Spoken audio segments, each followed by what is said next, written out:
so if we build technologies that allow for more decentralized coordination, I'm not even talking like voting, like doesn't matter, right? Like the real word here is coordination. If we build tools that allow more decentralized coordination, then all of a sudden we end up with a set of public goods that we can all use to build incredible applications. And then maybe these applications will be good, maybe they will be bad. The technology itself, and I really think that DAOs are a coordination technology. The technology itself just has to be powerful enough to enable the right kind of social coordination mechanism.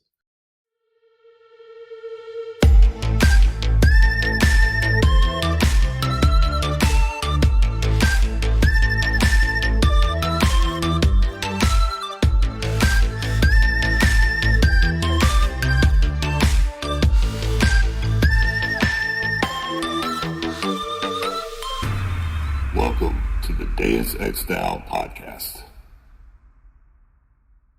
Hello, DeFi enthusiasts. This is Cerberus, co-host in the podcast alongside council member Aperture with our special guest Nathan from Snapshot. A few words about Deus Ex DAO. We are an investment syndicate formed by native crypto investors who are advising and investing in the space. Our group is formed by members who are specialized in different areas of the crypto industry, from DeFi power users to fundamental analysts, all the way to short time frame traders. Now, Abe, do you want to introduce yourself and our guest? Yes, thank you for the intro. Aperture, I am a trader in the market, but also investor doing advisory with Deus Ex DAO, and also doing quite some due diligence with the DAO. And I think part of my journey last year was understanding the general DAO space and governance a little bit better. So that's why I reached out to Nathan, and we met in Lisbon, where we had a really interesting conversation about the state of governance. And actually, in a lot of ways, like DAO participation has been not sufficient or lacking, sometimes because of tokenomics, sometimes because of the product. So there are quite some reasons, and we'll try to discover those during this podcast. But before we go ahead, I want to introduce Nathan, who is at Snapshot. But I think, Nathan, it's better if you introduce yourself and what your role is with Snapshot. Awesome. Well, first, thanks a lot to you two for having me. Always super happy to get into these conversations. And I already know from our conversation in Lisbon that we're going to go deep into what works in governance, what doesn't work so well. So super happy to dive right into this. I'm the ecosystem lead at Snapshot. So ecosystem lead is one of those new crypto jobs that basically mean you're helping, Snapshot is a completely open source protocol full of contributors. Most people that work at Snapshot started off as contributors. And so what I'm trying to do is make sure that Snapshot grows in the DAO ecosystem, but at the same time that the DAO ecosystem itself grows. So a good part of my job is talking about all the innovation that is ongoing in the entire field and making sure that people that run internet native organizations understand the kind of possibilities that we enable and all the rest of DAO tooling enables. So let's get started. Yeah, this is great, Nathan. Thanks for the intro. Can you tell us how Snapshot was created, the history of Snapshot, and who uses it? Like, just think that we don't know anything about Snapshot. Awesome. So Snapshot, for those who don't know, like the most basic part is it's a voting framework. So if you voted on the governance of basically any DAO, from the Uniswap to the Aped Coin DAO to Proof of Humanity, you've probably voted on Snapshot. And the way Snapshot came about was basically the need for a really flexible voting system. The first issue really came during DeFi summer in 2020, because liquidity pools were invented. You could stake your tokens, you could lend or borrow tokens, and all of that, all of these on-chain transactions meant that you didn't have the tokens in their purest form in your wallet. Well, maybe you had like C tokens, or maybe they were in a liquidity pool, so you had liquidity provider tokens, and these they can't vote, but you still have the tokens, right? So the issue was you had to choose between using DeFi and actually governing with these governance tokens. So that obviously is a huge issue. Having to choose between participating in governance and participating in DeFi was just not working. And Balancer first came out with an interesting solution, an idea for maybe some of the tracking, some of the voting is done on off chain.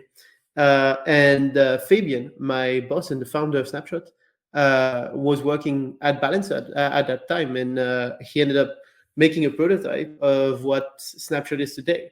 So the way that Snapshot works is actually Snapshot looks at your on-chain balances, stores your vote on IPFS, and then does every calculation necessary to make sure that the right total, the right result, is then presented to you through Snapshot. But Snapshot is built completely open as a protocol, and so if you're voting on Commonwealth, if you're voting on Boardroom, you're actually very often also voting on Snapshot, simply through a different front end. It's interesting because, so I think one of the best aspects that everyone knows and loves Snapshot for is that it's free. And that obviously is something we care deeply about, because like governance should be free. You shouldn't have to pay to give your opinion about tokens that you own, that you paid when you bought the tokens. That's the whole point. So the fact that Snapshot is free is obviously really cool, but it wasn't created for that. It was really created for this flexibility and being able to vote, as you can still do today, obviously, with tokens in liquidity pools, with NFTs, with ERC 1155. There's about 400 different voting strategies on Snapshot, which mean like different kind of things you can use to vote. And all of these strategies, maybe 100 were built by the team, but 300 were built by different enthusiasts, for their DAOs. I always like the example of Decentraland. Decentraland, they vote using the size of your estate in Decentraland, your mana tokens, your NFTs that represent your participation in past governance, activity. All of that is voting power in one way or another. And with Snapshot, not only can we query all of that, you can also vote using all of that and have this represented into your overall voting power. That's awesome. And I think we have to go a little bit deeper into what a strategy actually does and what it means, like reading from a wallet. So most users think about like they have a token, a strategy can read that from their wallet. They don't have to send it anywhere, and it can be used as voting. But what other mechanisms can a protocol basically use, like maybe NFTs or like other reputation scores that can be incorporated in such a strategy? And to be sure, like let's explain that a strategy is just what Snapshot reads from the chain from a wallet and then gives token weights or like voting weights to that. But please explain like how we can actually build such a strategy with all different elements, Nathan. Yeah, building a strategy is really simple. It's a simple JSON file that explains, look at this in that wallet, and then we use archive nodes to actually look at that. So anything that you could represent on chain is something we can read.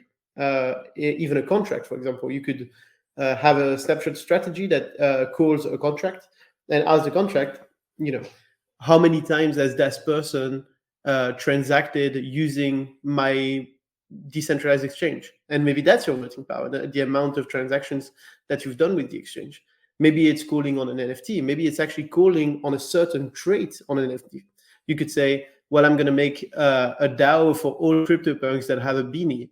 And so we're going to look at the metadata of this certain NFT, and we're going to give it one voting power if it has a beanie. So obviously, like all of these use cases are possible. All of these use cases you can and basically anything you can think of, you could probably have it mean voting power on Snapshot if you managed to make it mean voting power on the blockchain. Sorry, not mean voting power, rather like represent something on the blockchain. If we can look at it, we can give it a certain weight, and all of these strategies you can build them yourselves. That's I think what's really interesting about Snapshot, because to this day we have 13,000 spaces, so it's just not realistic for us to build a governance system for each of the DAOs that want to use Snapshot. And in these 13,000, there's test spaces, there's some of the biggest spaces as well. There's DAOs with profile pictures, there's DeFi protocols. So it's just too vast. Like the scope of decentralized governance for things on a blockchain is just too vast for us to properly give our own solutions for everyone to have like the governance process that they would like. So that's why we very quickly came to the realization that Snapshot had to be something built by its community, built by people that are building a DeFi protocol, and they want like a complex governance system, but at the same time they're not going to build it themselves because that would take like so many engineering hours. And so that's often how I like to think about Snapshot as well. From my point of view, it's more like, I don't like the big monolithic stuff, right? I don't want people to think of Snapshot as this big project that has loads of people in it. I like to think about Snapshot as this really small add-on that you plug into whatever you're building to enable it to level up its governance game. And for me, leveling up your governance game also means leveling up your community building game, your decentralization, your creativity. And I think that all of this, when you take it all, has amazing network effects for whatever project you're building. So having these strategies be really flexible and be really easy to build, because again, like can be like 20 lines of code, is essential to making sure that people can really derive the most value from a platform like Snapshot. So basically any data on chain can be used for a strategy. So project isn't limited by that. But we still see that a lot of projects are struggling with governance. So let's take a look at what you think the current state of governance is in crypto, and what problems these projects actually have in running a DAO. I think like the biggest problem that gets brought up a lot, and I think it's really not unique to decentralized governance, is like all governance, is how do you make people care? Like, I think that humans are really rational beings. We look at what we're gaining from something, what it costs us to do something, and if we don't see that we're really gaining more than it costs us, we just don't go for it. And this was the state of on-chain governance. You had proposals for protocols holding billions of dollars that had 20 voters, maybe 100 voters, simply because they felt like they had no impact on the outcome of governance. So it wasn't worth them spending their dollars and even less their time into participating in that process. So what we could do, what we managed to do at Snapshot, is remove the money aspect. Now it only costs you time to participate in governance, but time is still extremely valuable. So if you want people to participate in your governance process, they have to feel like they're getting something back from it. And often when you're just a regular DeFi user that probably has, I don't know, just $1,000 worth of a protocol's token, you feel like whatever you're voting for, like it's not going to matter at all. So a big problem obviously is participation. And it's not new to us. I mean, less than half French people ended up voting for the last president. So it's not like people love going and voting. Obviously, like the UX of electing a president is absolutely awful. And if France wants to use Snapshot for the next election, please give me a call. But in the meantime, we still got to make the process as easy as possible. And that's what we've been working on for a while. We've been working on like really simplifying that user experience, making sure that if you participate in 3 or 4 DAOs, that you can really at a glance have the image of all the proposals that are going on. But there's still a lot of work to be done. That's what we're focusing on a lot right now, making sure that these participations number grow, even in the bear market, where people can be a lot less interested than they were during the bull market, and turning that attention into the real engine that I think that governance can be. And if you're looking at DAOs that really do governance well, they derive insane value from their governance. And the ones that kind of tend to neglect it, I think are missing out on a lot of incredible insights and wisdom that they could get from all of their user base. You really are offering all the tools for builders to design their own governance, and you clearly have seen a lot. Do you have an opinion on what works best when it comes to governance and incentivizing DAO governance participation? So, taking people out of crypto Twitter having an opinion to actually voting on chain? Yeah. I think so. There's really two things you can do, right? Like you can either add to the reward side or lower the costs. So first, going on Snapshot, I think is a really good plan. And I think today, like, most votes are happening on Snapshot because like people have realized if we make voting free, there's more chances that people will participate. But I think the other thing that insanely matters, and that's really hard to capture in statistics, is the potential impact of your governance. The more impact you give your governance, the more likely it is that people will come out and vote. If you're voting on like what logo are we going for, or I don't know, what small percentage are we going to spend on this minor grant that doesn't matter to you at all, like it's hard to motivate you to go and vote. And the protocols that do it well, they manage to either have really high impact proposals and accept, and it's dangerous, right? Like if you say, well, governance is responsible for every 2 years electing the person that's going to run the team, that's going to run the protocol, that's going to build out the protocol, like that's a huge impact, and there you're going to get amazing participation. But it also means that you're subjecting yourself to the will of the people and the will of your token holder, and that can be a good thing, but that's a really scary thing. So high impact, I think high impact is really how you get it. And then the second part is just rewarding users. So for example, you can, there's really simple stuff on a while ago now. I think more than 18 months ago, we built with POAP a plugin that is really like, if you vote on this decision on this space, you can claim a plugin. You can claim a POAP that says like, I voted on that decision. And people love that because it represents their long-lasting participation. It shows that they've been involved in governance for a while. It's also just cool because everybody loves POAPs. But there's even more you can do, right? I think that right now, Optimism has some of the best numbers on Snapshot in terms of participation. They really managed to get, I think, about 1 million votes on the platforms have been casted by people in the Optimism Snapshot space. Just to give you an idea, there's less than 100,000 votes that have been casted on chain since Compound Governor exists. So just Optimism on Snapshot did 10 times that. And I think what they've done really well is, even since the first airdrop, they gave OP tokens to people that were governance participants on Snapshot. If people had voted more than 5 times, they got like free OP tokens from the airdrop. And right now, there was a second Optimism airdrop, and they rewarded every voter that had participated in every vote or that had delegated their token.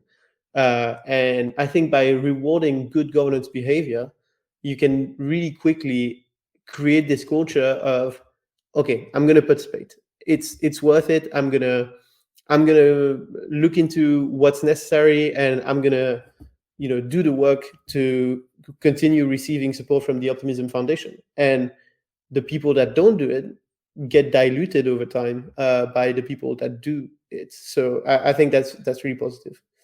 And maybe a last note on this, bit of alpha. We're working on something actually that I think will generalize these sort of behaviors. It's called Boost. And basically Boost is going to be saying, well, if you're Optimism, you can say there's 1,000 OP tokens that are going to be distributed amongst everyone that has voted on this proposal. And they're going to be distributed on the pro rata of your voting power. And so everyone that votes will receive some OP tokens that have been distributed by the proposal creator. And I think this is a good way also to encourage participation by offering some reward for people that actually take the time to go and vote.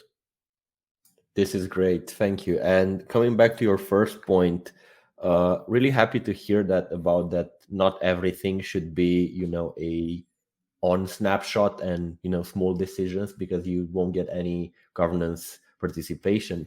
Ape and I and a couple of other members from Deus Ex DAO were advising currently a project on DAO governance. And the way we, try to design this is that we'll have an open governance and a formal governance. And of course, formal governance will be on snapshot for big key decisions, but for the small decisions and feature requests, like as you said, I want to change the logo of a sub page on whatever doc page. No one's gonna vote on that, or only the team members will. So good to hear that. And on the second point, I think that you clearly know better, but isn't there a fine line between incentivizing too much the community and diluting them? So just by doing that, it will end up being a liquidity mining program, and in the long run, if you end up later in the community, you might get hurt. Yeah, I see I definitely see the argument. I think it's so on the first point, definitely. I'm all for governance minimalization, actually, which sounds weird to say from someone working at Snapshot, but I think my job is making sure that DAOs succeed. And if everyone's governance fatigued by year 2, like we're done with decentralized governance. So it's super important. And I think this is the best advice you can give to any young DAO is saying, make sure that the right decisions are taken at the right level, and have like an operating manual of this kind of decision. That's the process for getting it passed. And if it's a minor thing, it has to be a minor thing decided by the team that was entrusted to do the right thing. So don't do governance just for doing governance. Like, it's important to keep, requesting everyone's attention for major decisions that really need it. And about the second point, I do agree. There's a danger that it becomes liquidity mining. However, what I would say is airdrops are really broken. The way that right now we decide who gets tokens and who doesn't, like, honestly, if in my time working in this industry, if I had run 50 wallets to try to farm every airdrop, probably would have made a lot more money than I'm making, building products for DAO tooling. So clearly there's a big problem in the way that we distribute tokens to people. And the hyper-financialization of the space is quite detrimental to its early growth. So I think anything we can do to encourage the right behaviors is better than the status quo, which is basically just encouraging airdrop farmers. And I think this wasn't always a problem early on. In when airdrops started happening, I'm thinking about like the Uniswap airdrop, for example. It was good because it was surprising. And now optimism saying we just gave free tokens to everyone that voted on Snapshot. That's super good. That's really excellent, and I'm really happy about this. But at the same time, if everyone starts doing this, then we're gonna get loads of spam. And now the second airdrop for people that have voted every time is, I think, enough to convince people to keep voting without having to re-give them token again and again and again. So basically what I want to say is it's a really thin line, but you want to Pavlovianly encourage the right behavior without actually saying we're going to give you money if you vote every time, because then people won't even read the proposals anymore. So you got to be creative about it. Creatively reward good governance participants, which I think is complex but doable. Which I fully agree with, and it brings us a little bit to the topic of like, what's your on-chain reputation? Like, people can just buy tokens, distribute to wallets, use that for voting, try to mine more airdrops. but in the end, you want active participants, also people who are having a stake in the protocol and also voting on that because they know the protocol better, for example, or they are actors on the protocol. So I think the question is like, is that reputation-based voting maybe better than using tokens, or do you want a combination of both? Like some people have a monetary stake but are only slightly involved, but that makes them equal stakeholders to somebody's working a lot but only has a few tokens. What's your opinion on that? It's really interesting. I think that the big issue.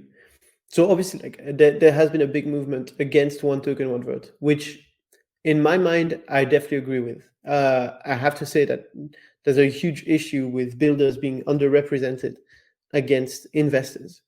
At the same time, builders are very much represented informally.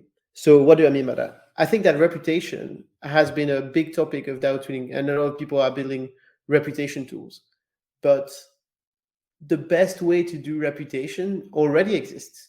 It's, if you're the founder of a project and you say on Twitter, you write a big thread about why you think that the current governance decision is a terrible idea and that people shouldn't go for it. Well, your reputation is going to be demonstrated. People will vote against it because they think, well, I mean, this is the founder. The founder actually said this is a terrible plan. We're not going to vote yes, right? So your reputation is really represented right now, but you have to actively use it.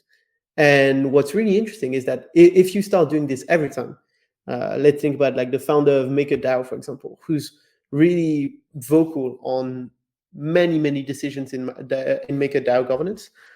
Very quickly, his influence has, I would say, a little bit shrunk because he's on too many fronts at the same time. And now people are thinking, oh, well, rude, maybe yeah, maybe no, how to say. Let's say that if you're really patient and you're really insightful and you're good at not even public speaking, even at Twitter, you can already demonstrate your reputation really strongly. And trying to add to this with reputation protocols in DAO tooling is dangerous because it's incredibly hard to quantify. Imagine you wanted to say like, we're going to base it on PRs. Whoever, every time you merge a pull request on GitHub of an open source protocol, you get 1,000 voting power, and you're not getting 1,000 tokens, right? Like that's separate, but you get 1,000 voting power. Well, you're going to be incentivized to do like ridiculously small PRs that change nothing and keep changing them again and again just to accumulate the voting power. So, and I think maybe this is a subject that deserves like its own discussion. But I think that one token, one vote is bad because tokenomics in general are terrible. People do terrible tokenomics that don't adequately reward builders, that don't adequately reward like the right people around it, that are really pushing this project forward. And if tokenomics were to take that into account, you'd have a very different result, and we'd be in a very different world. Yeah, we fully agree with the fact that one token, one vote is probably not the best idea. And I guess that this comes back to the fact that most founders will not agree with this as well. So on the other side, it turns out that it's a very political game because, as you said, like if you're the founder, but you might not have the full voting power or the majority of the voting power, still what you say and how you campaign for different governance proposals will shift the opinions of the masses. So is this a problem and a solution that goes back to tokenomics, or is it more about, I don't know, like actually the founder which is still involved but not involved to stay out? Like, yeah. What's the solution here? I mean, it depends on everyone, right? I think that the dream scenario is obviously something like Bitcoin, where the founder who will always have like an outsized influence on any governance process, and this won't be like this outsized influence is not even about the token that he or she holds, right? Like Vitalik probably doesn't have as many Ethereum tokens as a lot of other people in the space, but he's undeniably the most influent person in the political processes of Ethereum. So if you don't have a Satoshi that disappears and leaves this vacuum that can then become this large political arena where people can discuss ideas, exchange, on a level playing field, let's say, ideas that don't get teleported everywhere just because you're Satoshi, so obviously your opinion is best. And I'm not saying that as a diss to Vitalik, by the way, because like Vitalik is really good about not giving his opinion too much and trying to let Ethereum grow at its own pace. But obviously, what you want to do is represent every stakeholders in a way where once they do something positive for the protocol, they get some financial reward from it. And that goes from investors to builders. You want to incentivize investors to hold ETH, like obviously, because if they hold ETH, all of a sudden ETH is more valuable, and the ETH that you pay builders and application developers and everything becomes more valuable, and all of that is very positive. So building these kinds of systems that create wins for everyone, once everyone, for any action that is done in the interest of the protocol, is the hardest thing in decentralized organizations, but also the most valuable. So I guess the TLDR of that answer, because obviously we're getting to like a philosophical point, is DAOs, and I do believe that Bitcoin is the first DAO, and Ethereum, even if Ethereum is a DAO as a whole. DAOs work when they manage to create these win-win situations where there's no point in exploiting the system. There's no point in like free riding, and building these kinds of positive sum ecosystems is extremely complex. But once you've done it, I'm not sure that you need something else than one token, one vote, because the token then really represents the common good, the common value of what you're all building together. Yeah, and I think having an involved community is not only about voting itself. It's also like having them actively participate, like doing some work. So that's an important distinction. Absolutely. That when we help projects with doing some governance, there's like governance, which is decision making, but also there's what we call DAO work. People can work for a DAO, create content, code for the protocol, build some great analytics pages of what's going on or strategies. And I think that brings us to like, how can a DAO organize in a way that they create more community engagement? Because I think if you're working for a DAO and are incentivized that way, you automatically will have an opinion on that, because it influences your work or your past work where you maybe proudly worked for and spent your time on. So I remember that we've talked about delegation, like in this podcast, but also in our previous conversation. But we can also turn this into smaller groups of people that represent the DAO. So maybe committees or small work groups with a theme could definitely help. How do you see that in like the current governance? And let's also sketch a more idealistic view of how we think these groups might be valuable for DAOs in the future, and where we see crypto going. Could you sketch your idealistic view and tell us how we get there? Yeah, I mean, so obviously, like this is probably like 2-3 years in the making. I think my idealistic view is the same for everything. We're building technologies, and technologies aren't good or bad by themselves. Like it just doesn't exist, right? Like you have an axe.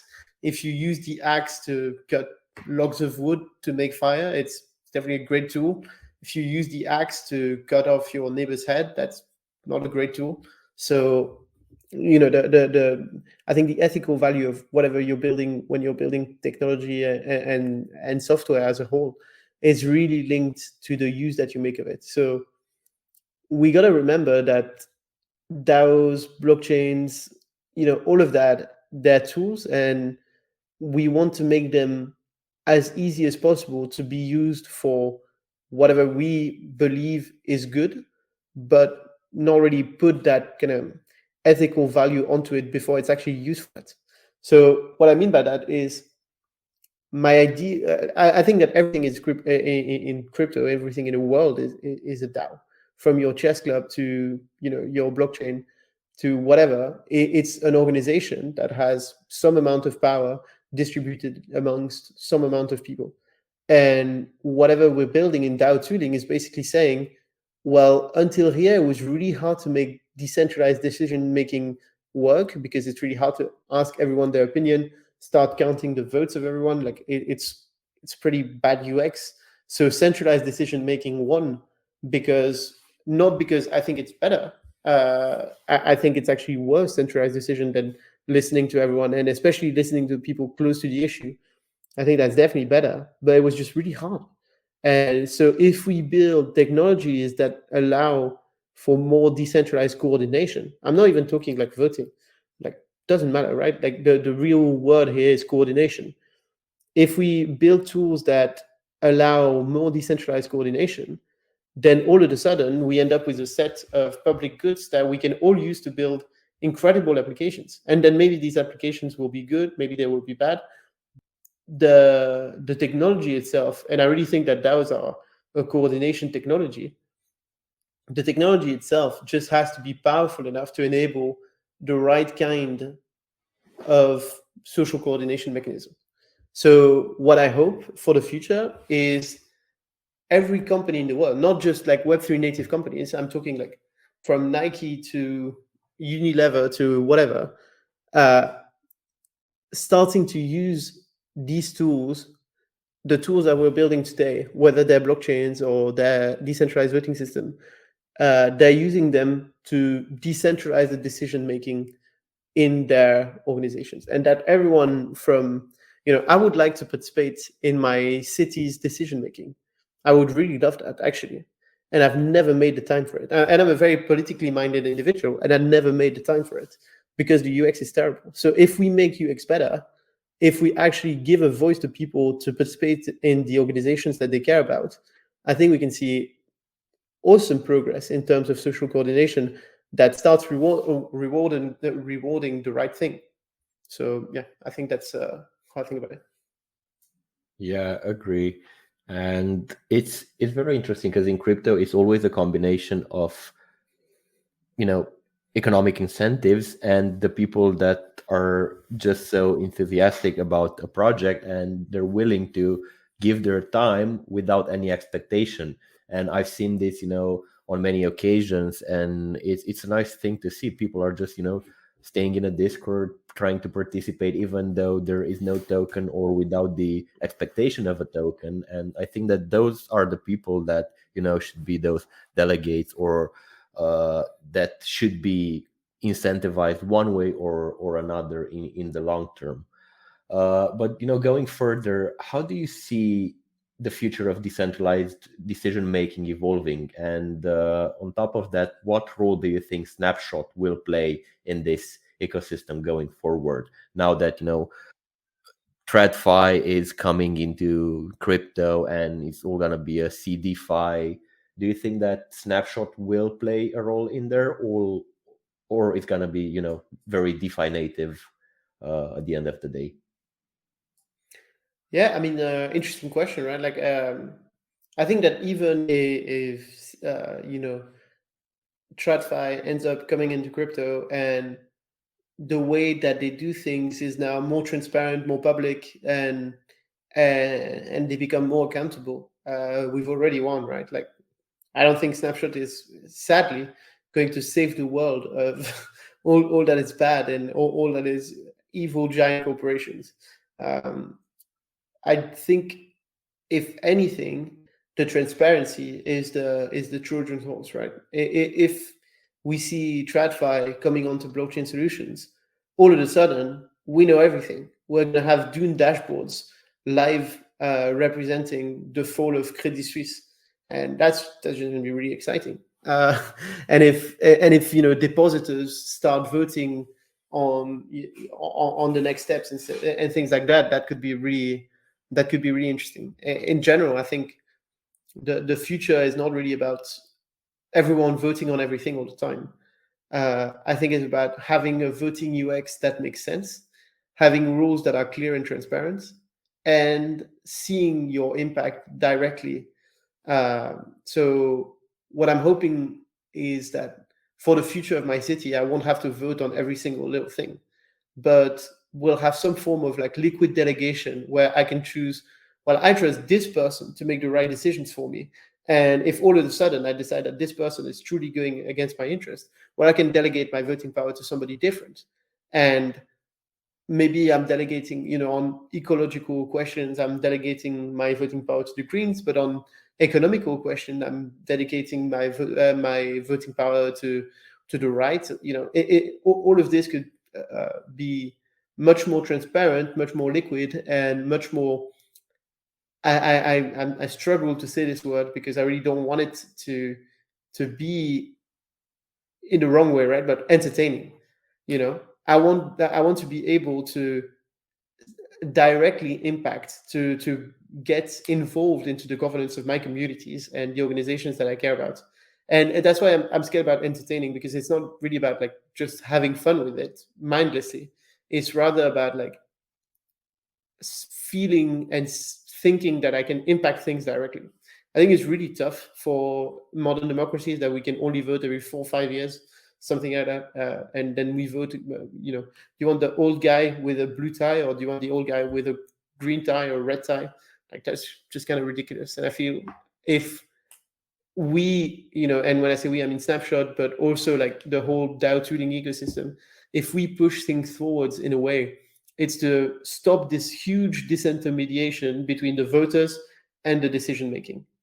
It needs to be closer in one way or another. We need to feel closer and feel the impact of the decisions that we make politically to care about them again. And like you talked about the first step with Snapshot, bringing a new product to the table that makes the user incentivized by basically having that boost, giving them tokens for their voting.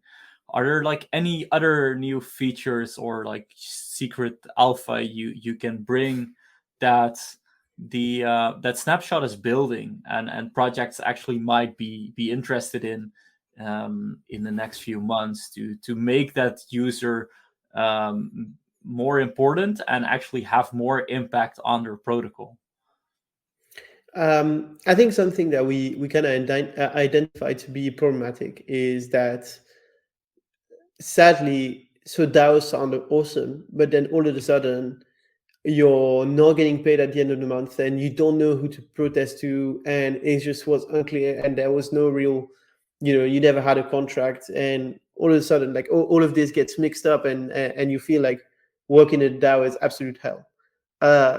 That's definitely a problem, and that comes from the fact that the bad side of off-chain governance is that it's really hard to have execution, and that would be ideal, right? Like if you could go to a project and you apply directly. Let's imagine it's even on Snapshot, right? Like you apply to a job on Snapshot, and if people vote yes, well, that's your job now, and you'll be judged based on the work that you've done after 3 months. And if after 3 months the community feels like you really haven't pulled your weight, you haven't brought forward enough to justify your salary, then you stop getting paid. But at least once you start getting paid, you're going to get paid. You have that certainty. And for this, you really need on-chain voting. We just released a solution with UMA that's called OSNAP that allows off-chain proposals to be translated on-chain, and that's a good first step. And I think it's always going to be useful. And basically, what you say is like you write arbitrary code. You say, well, if this proposal passes, send these tokens to that address. maybe these tokens to that address every month or something like that. But fully on-chain voting is what we're really spending a lot of our attention on right now. Right now, everyone votes using Compound Governor, which is awesome and was incredible work from the Compound team when it came out in 2020. We're now 3 years later, and there's been relatively minimal, new things coming onto the on-chain voting scene, and I think that's really problematic because a lot of DAOs, they want to vote on-chain because why not, right? Like, this is crypto. We should do things on-chain. I think there's actually a lot of good reasons to do things off-chain, but some of these things and some of this voting on-chain. But right now, what we're voting on is allowing any DAO to choose between the two. And every vote, they'll be able to say, well, this vote, I want it off-chain. I want it free. I want it super flexible. But I don't want especially to execute something on-chain afterwards, or I want it on-chain. I want it recorded forever on an immutable blockchain and have the result happen automatically after the vote is over. And to do this, we're building a whole set of new contracts, a whole set of new governance contracts that we hope are going to replace at some point Compound Governor and become the new standard for on-chain voting. Yeah, I have an interesting question here, even though my answer is no, but you'll understand why. Do you see any weaknesses with on-chain voting or any downsides? Personally, I don't, but I'm curious. I would say yes. I would say yes, massively, actually. If you're looking at something like a Beanstalk was a really interesting protocol that came out, I think, in 2022. Maybe 2022 actually, and super interesting in the way that it did a lot of DeFi. It had its own stablecoin, all of that, and basically the on-chain governance process was exploited. Someone put a proposal through, and through like a flaw in the governance design, the person left with all the money that was in Beanstalk. I think a little bit more than $80 million worth of user funds were lost, and that's because the problem is it's irreversible. On-chain voting is irreversible. Once the proposal goes through, what are you going to do, right? So if you're now using really battle-tested contracts that have been audited and that you've made sure are going to be adequate representation for your governance process, I think you're looking at a world of trouble that is potential. There's a big risk. Governance is also a risk, and on-chain governance especially so, because if you're voting on Snapshot and then a few people on a multi-sig are going to execute the result of the vote, it's hard to see something go wrong, right? So I think that's one problem with on-chain governance. The second one that I would say is costs. Obviously, if you wanted to vote during from October 2021 to October 2022, get ready to spend like $30 minimum. So that's obviously not ideal. And $30 was good. Now we're back to like $7. So obviously like that's more okay, but still I think Snapshot is at about I think more than 10 million votes all time. So that's probably, let's say even $20 a vote. We've saved $200 million to users on Ethereum over time. So I really think that that's the second problem. The cost is obviously a big issue. And then the last one is the flexibility. Right now, thanks to the announced DAO team, you can finally vote with NFTs on-chain. But before that, that was impossible. So you could only vote with tokens. So anything with stake tokens, anything with anything else than tokens that are sitting in your wallet and that you're not doing anything with will not be counted in any on-chain governance process. So yeah, loads of problems with on-chain governance, and actually, like these three issues that I'm talking about are what we're trying to fix with Snapshot X. If everything goes well, so Snapshot X is the on-chain voting framework that's we're working on. If everything goes well, nobody will have to pay. Only the DAOs will pay for the votes of their users. We'll use a set of smart contracts that everyone can use.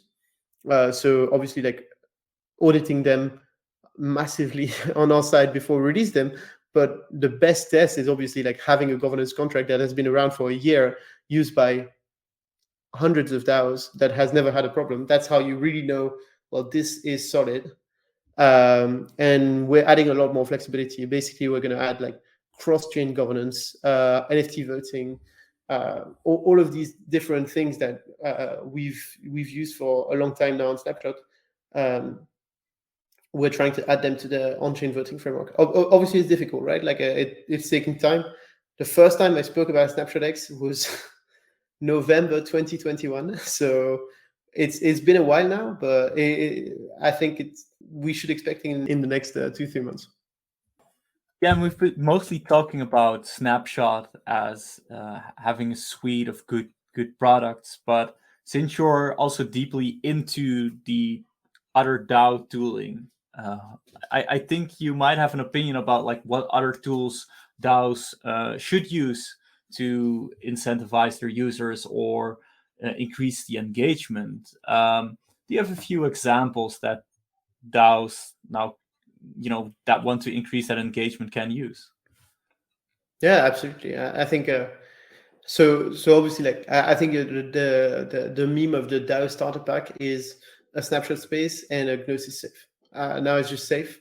That's obviously like a super useful tool. You need your treasury to be public, to be handled by several different people. If one person holds the treasury, like how can you trust that? Like that treasury is never going to grow. You truly need like a multi-sig to give the security guarantees that are necessary to growing your community after a certain point. The next tool I really like is Guild.xyz.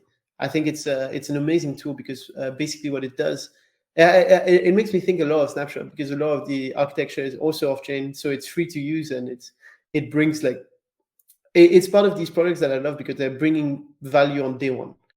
You start using Guild and you say anyone that has our NFT gets to access this secret Discord channel, or anyone that has put in their Twitter profile the name, Snapshot Maxi can access our special Telegram group called Snapshot Maxis, or anyone that has done at least 5 votes in our Snapshot space gets to have this or that privilege or permission. And I think managing permissions like that gamifies a lot participating in communities and adds a lot of layers for community building. I always think that there's a lot of, and that's like a whole other podcast episode, but there's a lot of misconception about community building where you feel like your community is like all your Twitter followers and everything that you do must be targeted towards all of these people equally. But really good community building is done like onion style. You have different layers of your community and you're bringing different solutions or activities or possibilities to different layers of your community. And then a last one I would touch on is a batch protocol called Autospace. And I really like their approach because everyone was talking about like soulbound tokens a few months ago. And I don't like soulbound tokens. I think it's a terrible plan. I think the fact that you're not able to remove a soulbound token from your account instantly makes it unusable, because obviously, like, I'm going to send you spam and you're going to be stuck with spam on your account that you can't do anything about. So what I really like about Autospace approach is that they built a whole new like EIP. They passed an EIP to create a whole new ERC token that basically only you can mint and only you can burn. So you can transfer it. You're being given the opportunity to mint it, and it's on Optimism, so it's really cheap. And then if one day you don't want that badge anymore, you can burn it. And that's, I think, a much better approach to soulbound tokens. It's more like, I care a lot about this community. I have the right to mint this badge that says I was part of, Dead Podcast guests. And since I care a lot about that, I'm going to mint it. And if one day, you two turn out to be horrible people, I'll still be able to burn it and pretend like this never happened. So, I really like Autospace. I think they have a really interesting approach to badge and SBT. So I would say that these are my three favorite tools apart from Snapshot: Guild, Autospace, and Safe. Yeah, it comes down to having some consent over your own wallet where you can say like, Yeah. hey, I have this reputation because I have this NFT or soulbound token, but like maybe I don't want that associated. And of course, there will be some history on chain of that, but protocols can't really check for that directly on your wallet. So that's important. Absolutely. Well, I think if you use these 4 tools, you're already like you're at a level of like DAO management that's already like better than 90% of people. Absolutely, and I think I want to add like 2 tools that we at that have been implementing for ourselves, but also like for protocols. Of course, for protocols, we like Crew Treat because users can quickly engage and build some reputation. So that's where a protocol can check like what wallets have been interacting with my protocol, even if the actions weren't on chain, for example, but we approved that. And that's great for like airdrops or sending NFTs or giving roles in the Discord. And then on top of that, if you really want to go into deep for work and manage the DAO for work, but also maybe doing some on-chain rewards, I think D-Work is great. It's basically the Trello for Web3. So making it that your DAO can actually help you out. So I think especially with all these tools, DAOs have to consider like what's fitting for me, but there are quite some tools, and that's why I think there is quite a bright future for a lot of these DAOs to increase that engagement and actually turn more into a DAO instead of having a team with a community they sometimes send some questions to. And I think like we as a final question for this podcast, I want to ask you like, how do you envision the relationship eventually from the blockchain technology and traditional governance systems evolving in the next years, and maybe even the role of Snapshot in that transition? For example, we still have like basic governance. You mentioned, for example, your city council needs input from the community, like people actually living there. And right now, of course, like voting systems are often still like pen and paper, but we could replace that with wallets or like in-person identification, and making sometimes maybe smaller decisions possible. Um, is that really something that you see happening? Like maybe not in the next 2 years, but maybe in 10 years? I think people have to get used to participating again. I think like for too long we have not been able, even though that's like the whole premise of democracy, not been able to really influence our environment. Like, how much control do you have about where tax money goes? Generally, almost none. And at the federal level, could make sense, but at a really local level, I think it's crazy.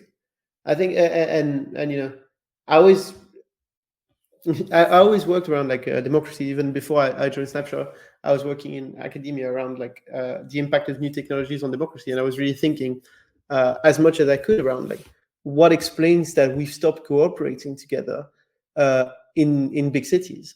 And one day I had this realization that I live in a building next to 15 other apartments, and I know maybe 2 other inhabitants of this building. Like we're really not used to talking to each other anymore. We don't really have any reasons to, and we're not governing together anything anymore. And once you start thinking about that, I think it's a muscle that we've kind of lost.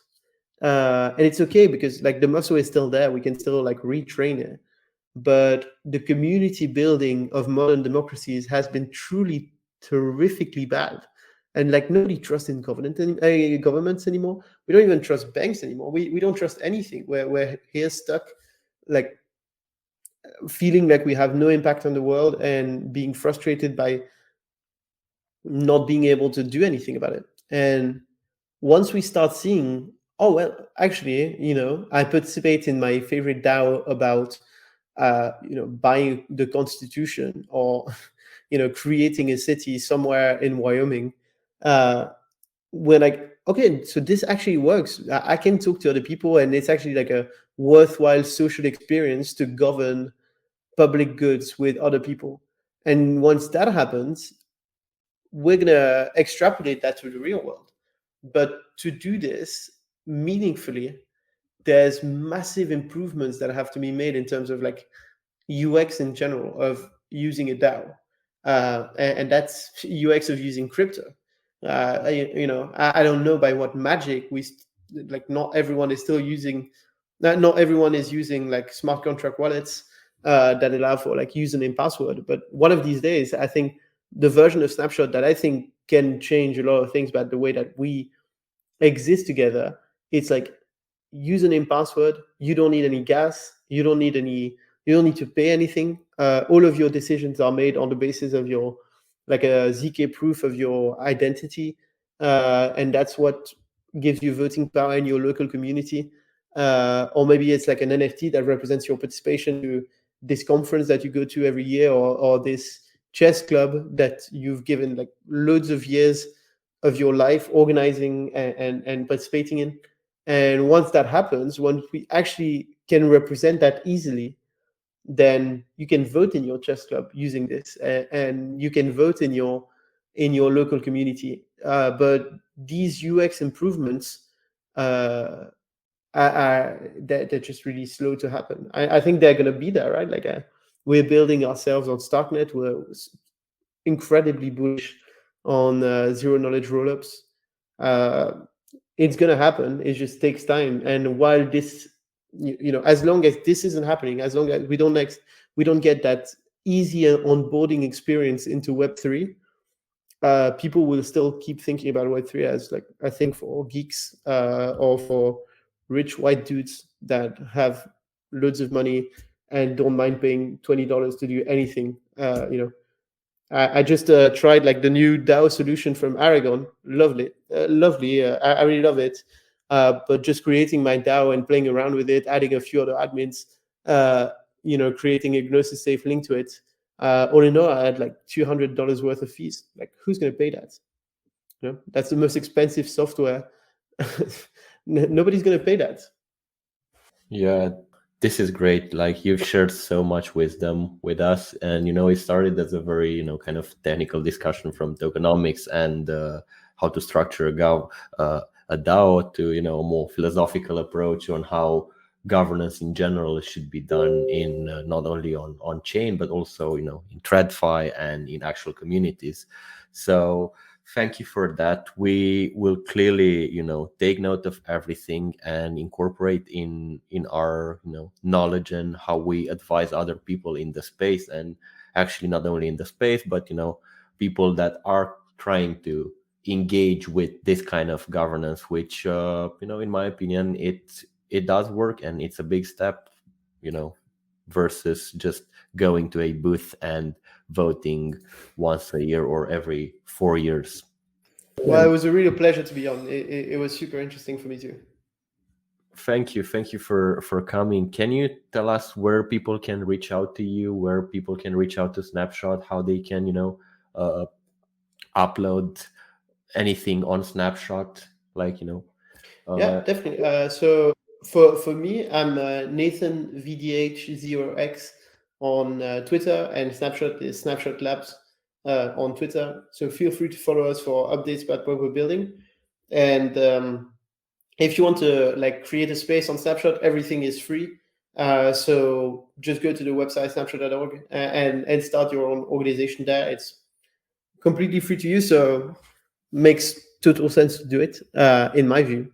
And then what we're also looking for is, if you're really interested in that vision, and I think we have a really unique mission in Web3 in what we do. If you're really interested in that mission, we're always recruiting like front-end engineers, back-end engineers. So for all of that, please DM me or DM Snapshot itself. super interested to hear about your profile and why this matters to you. We're a really mission-driven company, so it's really important that people that join care about the mission. Thank you.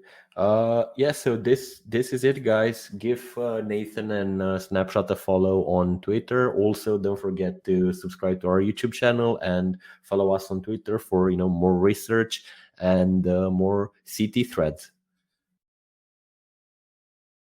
Thanks for tuning in to the Deus Ex DAO podcast, a place where some of the most progressive and innovative builders, thought leaders, and traders in the crypto space come together to discuss all areas of the crypto industry. Whether you're into DeFi, Layer 1s, Layer 2s, NFTs, or anything in between, we've got you covered. And as a reminder, nothing said on this podcast should be construed as financial advice or as a solicitation to buy or sell any digital asset or security. The comments, views, and opinions expressed by the hosts or guests on the podcast are their own. As always, you'll need to do your own research.